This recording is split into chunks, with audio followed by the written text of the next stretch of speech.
Welcome to In the Zone.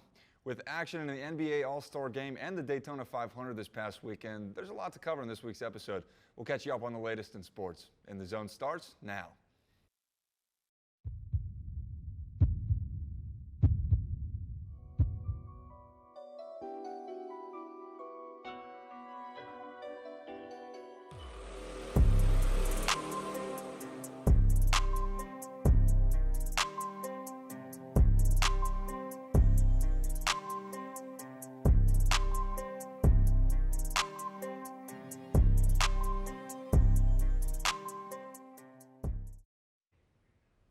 Joining Bill Cullen and Zach Humphreys, I'm Liam Crane. NBA All-Star Weekend was this past weekend, and there were some interesting reactions to what went down over the weekend. Starting with the slam dunk contest, Mac McClung of all contestants wound up winning the dunk contest on Saturday. Some say the G League called up, saved the dunk contest. Bill, what do you think about that? I mean, he absolutely did save the dunk contest. Last time that the dunk contest was talked about, was 2016 when Levine and Aaron Gordon were going at it, which was incredible to watch. But when we talk about Mac McClung, I mean, we saw this coming. We've seen this in high school. We've seen this in college when he was at Georgetown and Texas Tech. He's just an electric factor, watching him play. But I want to go on a different take. Finally, the city of Philadelphia won something for the first time in quite some time. We were there with the Union and the Phillies and the Eagles. But I guess this makes up for all the pain. I mean, Mac McClung did put on a show. I mean, something that totally caught my eye was the fact that all of his dunks were done on the first attempt. There wasn't no, oh man, the crowd's getting all, we know what's coming now. No, he nailed it first try. I mean, the first dunk off the backboard, I think that was the best one out of all of them. That was my favorite one. But I mean, did he save it? It's very tough to follow up a dunk contest like Aaron Gordon and Zach LaVine put on prior, but saving the dunk contest, definitely not. Just for the sake of no matter what year it is, no matter what time, whatever, the All-Star Weekend always has this natural hype. And I think the dunk contest always carries this natural hype. Did he save it? I don't believe so, but the show that he put on, I'm not taking away any of that. He made it. Is the hype deserved? I know the All-Star Weekend, big deal, but let's look at the dunk contest alone. You're saying he didn't save it, you're saying he did save it. Bill, is the hype deserved to say, when he saved it? Does that make sense? Yeah, and I think it is. I mean, when you look at look at legends that have done it. Michael Jordan put on an absolute show when he did the slam dunk contest. And you go down the list, and Dwight Howard in the late 2000s. But for the last 5 years, the dunk contest has slowly died off, and nobody's been talking about it. And honestly, the only talk about the dunk contest is when are they going to get rid of it. That has been talk around the NBA.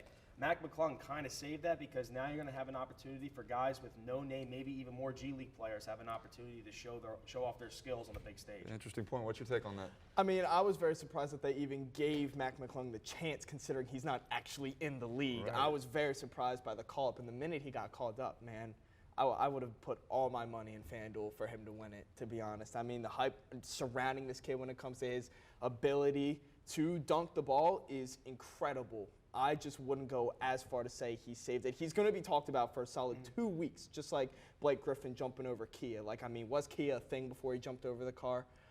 He's going to be talked about it for a good 2 weeks, and then that's when it begins to fade out. Very, very interesting. Now for the All-Star Game itself. Team Giannis took down Team LeBron in a high-scoring affair, 184-175.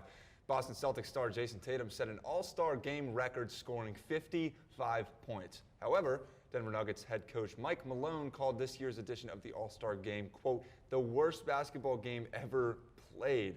Zach, do you agree with Coach Malone? And if so, what do you think needs to change? Without a doubt. I mean, to be completely honest, Sunday, I didn't watch a single second of that basketball game. I mean, I heard it took an hour for them to even pick the teams and then to go out and basically run the fitness gram pacer test up and down the court for 3.5 quarters. I wasn't a big fan of that, so I'm not going to spend my time watching it. But with that being said, I wish they would make some changes to the game. If you look back at the prior All-Star games, they weren't playing aggressive defense, but they were in their face. They weren't letting them get the easy shots and the layup lines that people are saying it was. So, I mean, if they were to implement some form of competitiveness in this game, I feel like then you'd have more people watching. Right. I mean, this is not just an NBA issue, right? I mean, the NFL had a flag football game. Yeah. I mean, let's be honest. This is a American sport-wide issue, but it's never going to change, in my opinion, because, and honestly, this kind of goes to guys like Tom Brady and Michael Jordan. And the reason I say that is because everyone nowadays cares about your legacy. For instance, let me give you Russell Westbrook. Russell Westbrook is one of the top 50 greatest players of all time, okay? He's very good, very dominant when he's on his game. When you think of Russell Westbrook, you think of a selfish guy who couldn't win a championship with Kevin Durant, James Harden, LeBron James, and Anthony Davis at the end of the day. Nobody cares about his All-Stars. They care about championships. And Brady's got 7. And guess what? Mahomes is now going to be on that pedestal in the NFL. That's true. And in the NBA, Steph's on that pedestal right now. So when it comes to All-Star games and the competitive games, I think that it'll never be the same because of the fact that players are like, all you care about is what I do in the postseason, so why should I care what I'm doing right now? And like I said again, I just doubt it changes. Right. And I mean, I wish they were to. I know I get your point that they're not going to change it, but man, I really wish they would because I mean the amount of the prices that they put on these tickets, people are paying thousands of dollars just to watch their favorite player jog up and down the court. I just don't like that about the game, man. Wing and a prayer, boys. Wing and a prayer. Elsewhere in the NBA, the trade deadline may be over, but the moves certainly are not. After finalizing a buyout with the Jazz, Russell Westbrook will stay in Los Angeles after all following his trade from the Lakers. Westbrook is set to join Paul George and Kawhi Leonard and play for the other Los Angeles team, the Clippers. Bill, does this change your view on the Clippers? A little bit, but not really. I mean, I don't love the move. I'm not saying I don't like it either. I think it's a very good move for the Clippers at this time. I mean, listen, it takes a load off of Kawhi Leonard and Paul George, who, let's be honest, are not the healthiest bunch of guys in the NBA. When in Oklahoma City, when Westbrook and Paul George teamed up, George had his best years in Oklahoma City. He was really good with him. And but this move doesn't make them the best team in the West, right? I think right now everybody's going to take Phoenix, even Golden State, Dallas, probably Denver too because of Jokic. But this gives them that opportunity to contend with those teams because Westbrook, like I said, can take the load off of those guys. He can ball handle, let Kawhi rest a little bit, especially early, like later for this regular season and the early part of the postseason. And Westbrook, he's going to give you a lot of effort, and he's going to play on both ends of the court.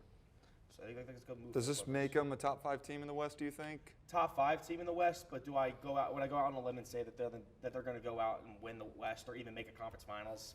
I can't say. That'd be a bold statement. What's your take? I think that this is actually a very great move for Russell Westbrook's sake. I mean, him just in purple and gold is just not going to work. There's so much pressure whenever you throw on that uniform, no matter what player you are. But I mean, for him to go to the other LA team, which all of a sudden moves him to 4th in the Western Conference, with a team like surrounded by the shooters itself, now that takes the pressure off of Russ to go from West Brick, as some people would say, to now the playmaker of Russell Westbrook that everybody knows, the rebounding guard that the Clippers are hopefully asking for from him. You know, now he can finally pass the ball off to Paul George and Kawhi.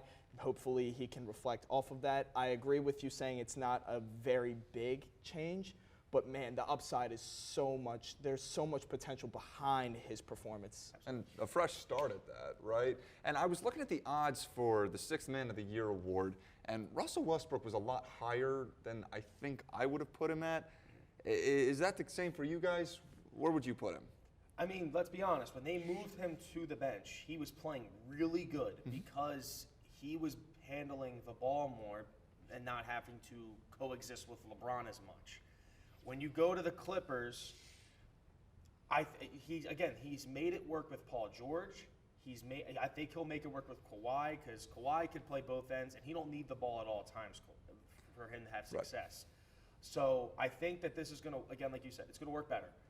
When it comes to 6 man, he was putting up like 15 points a game, maybe even almost close to 20. The issues with Westbrook was he was turning the ball over a lot, and his shot was not the greatest in the world.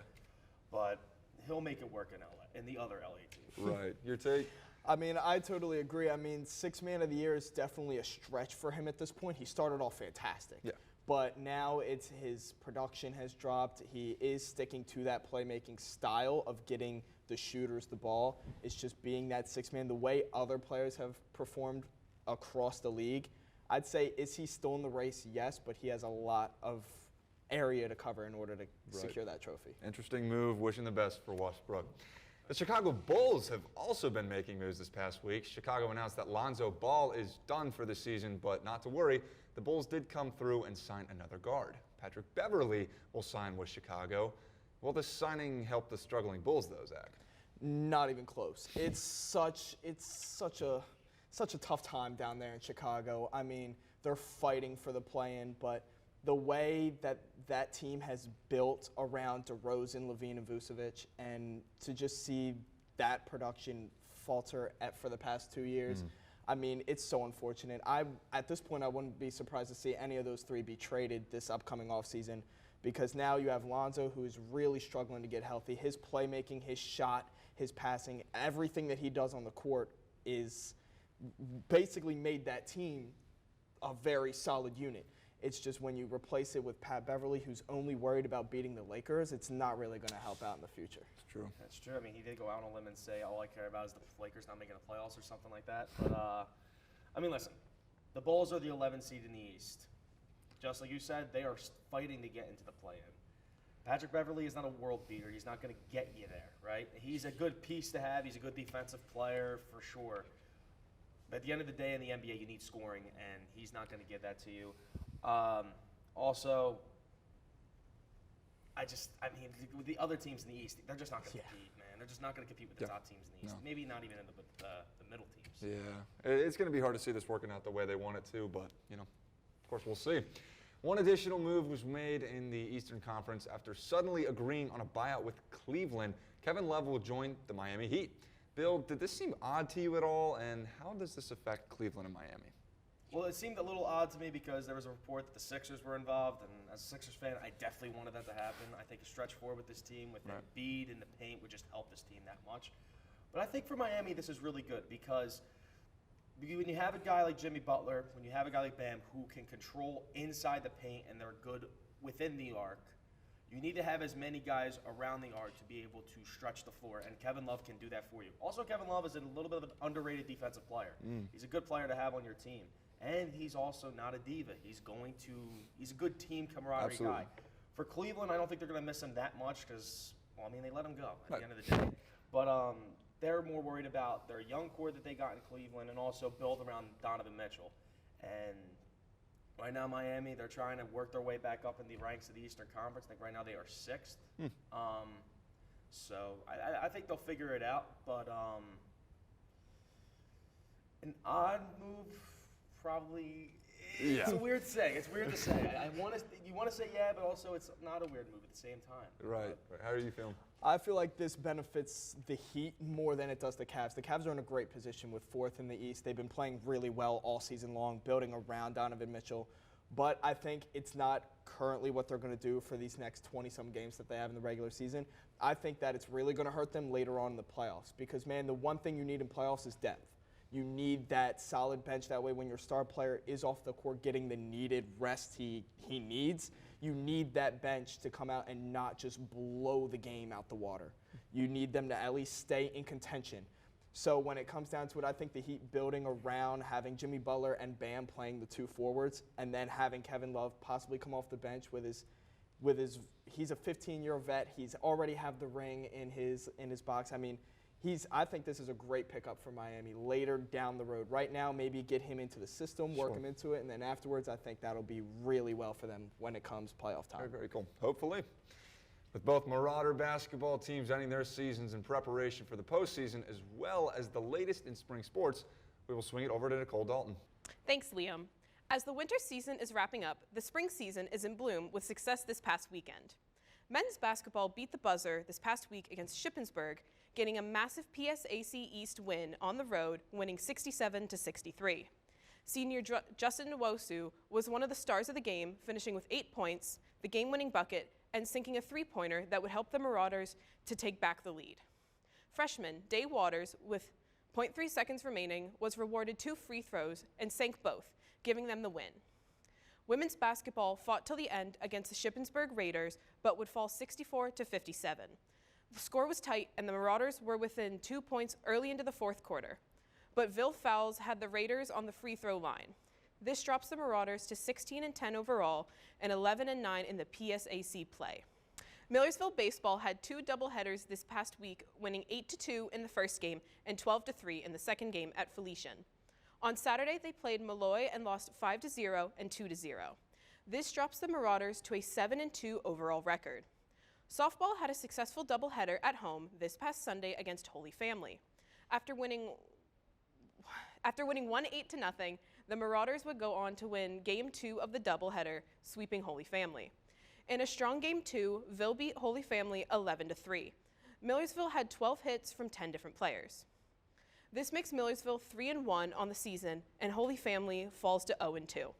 They will be heading to Chestnut Hill for a doubleheader next Monday. Good luck to all Marauders as we wrap up the winter season and the spring season begins to blossom. Now we send back to the desk for the latest in college basketball and the MLB. Thanks, Nikki. In college basketball, North Carolina has had a rough month or two, to put it mildly. The Tar Heels started the season as the nation's top-ranked team and are now in danger of missing the tournament altogether. Zach, after the loss to NC State, do you see the Tar Heels making the tournament? It's going to be very tough for them to get back into this tournament race. I mean, the latest when it came to getting in the March Madness, they were the first out, which is unfortunate. But especially with the 4-game stretch that they do have coming up, it's going to be very tough. I mean, when they play Notre Dame, the easiest that they have is Notre Dame and Florida State. Florida State shouldn't be the problem. I think Notre Dame has huge upset potential because the past few games that they've had, they've lost by a combined 3.5 points in the 4-game losing stretch that they've currently had. And then they have number 6 Virginia and Duke. I mean, those are some very tough. The highly anticipated game that Duke is, and although it may be at home, it's not going to be an easy win against Duke. Right. Oh no. I feel like they will find a way, only because it's North Carolina, right? I just like last year they were in the national championship. They have that legacy, that pedigree of North Carolina basketball. Sure. I just think that they'll find a way. Also, they have. Yes, it's a difficult schedule. Virginia, I think, is right now 6. They are really good, and they probably will not win that game. But the good thing is that is home, right? But I think Notre Dame they should be able to beat. Florida State, they should definitely be able to beat. And Duke at home, last year they went to Duke in Coach K's last game at Duke and beat them. And beat them pretty good, too, by the way. So I wouldn't be too surprised if North Carolina won that game. And I think if they win 3 out of their next 4, I think they definitely can make their case for the March Madness tournament. Yeah, it's going to be hard to do. I think we can all agree, though, it'd be really weird to see North Carolina out of the tournament in March. That'd just be... I'm not used to that. Yeah, that'd be very weird. Taking a look at Tuesday night's slate of games in college. Guys, what are your reaction to these games? I mean, I would first want to start off with Villanova beating Xavier. I mean, last time that we were talking about college basketball that I was on, I did say Xavier, just don't believe in them in the Big East. I just think that they always find a way to lose big games in places that you do not want to lose them, right? And Villanova this year has not been good in the Big East. This has been a down year for Villanova, and for them to go to Xavier and win that game is extremely impressive. It's true. To me. But I mean, one of the big games that stood out to me, it wasn't necessarily an upset, but it was definitely Marquette versus Creighton. The way Marquette went in, the game finished in an electric style. Marquette ended up going to Creighton and was able to hold their own against a tough Creighton team. I mean, when it comes to March Madness and building a bracket, Creighton is always one of those teams that you can never forget about. They're always down in the 12-13 seed, but they always manage to upset those bigger teams. So for Marquette to go in and play like they did, playing behind Tyler Kolek, who ended up hitting that late game winning shot, I think that game can't be forgotten. And also, I mean, the Michigan State game, the message behind it, going in and upsetting a team like Indiana, I mean, that place was electric. And Indiana's been playing good recently, too. They went recently, like 2 weeks ago, beat Purdue in a big-time matchup. But also, Texas beating Iowa State. I mean, listen, I don't think anybody's too surprised about that, but what keeps it interesting is right now Texas and Kansas right now are tied for the lead in the Big 12, and that is the last game of the regular season. So that is a pivotal game. The Duke North Carolina game is going to be big, mainly because of the legacy behind the game. But that might be the biggest game of the college basketball regular season. Also, want to go into, like you said, Marquette. I think right now they just within the gap into the conference lead. I think right now leading that is, can't remember off the top of my head, but it's right now they are just outside of that lead. And for Creighton, I think that they'll be fine. They will figure it out, and they'll be good for the March Madness. That's right. No, it's getting really, really exciting. I'm very psyched. Switching gears now to baseball. The MLB has announced some rule changes for the upcoming season, including a pitch timer, shift restrictions, and bigger bases. Bill, how do you see these rule changes playing out? I first want to start off with I am so happy they got rid of the shift. That was one of the worst things in baseball, in my opinion. It was just tough to watch. You can't there's times where you have 4 outfielders. There's times where you got 3 guys over on one side of the bag, and I don't like that. That to me it ruins the game. When it comes to the bases, I don't think it's that big of a deal. I think the only thing that really can change with that is base running. When it comes to stealing, you now have probably 0.1, 0.2 extra seconds to get to that base. But the pitch clock to me is weird. I want to say it's good, but at the same time, it's like the pitcher, they get the ball, pitching is like golf, right? You have to really make sure you're in the right mindset to be able to make the play, right? And while doing that, you also got to know what pitch you're getting. You got to look at your catcher, and then you got to sit back, take a couple breaths. 15 seconds is a little bit. That just seems a little too close, but I'm excited to see how that rule turns out. Take us through your thoughts. Totally agree. I mean, the one thing that stood out to me was, like you said, thank the Lord that the shift is gone. I didn't like how when a player gets a hit, it's supposed to be a routine base hit, and it ends up directly in some guy's mid. He didn't even have to move. It went right to him. That ruined the game. I'm so glad that they finally got rid of that. The base size, I don't think it will matter as much, especially with the meaning behind it, trying to keep the player safe and avoid the collisions, although the speedy base runners are going to have a bit of a advantage, because one of the numbers I saw was that there's a 9% increase in success when it came to the minor leagues in base stealing, which it may not seem like a lot, but that could matter later down the road in the World Series and through the postseason.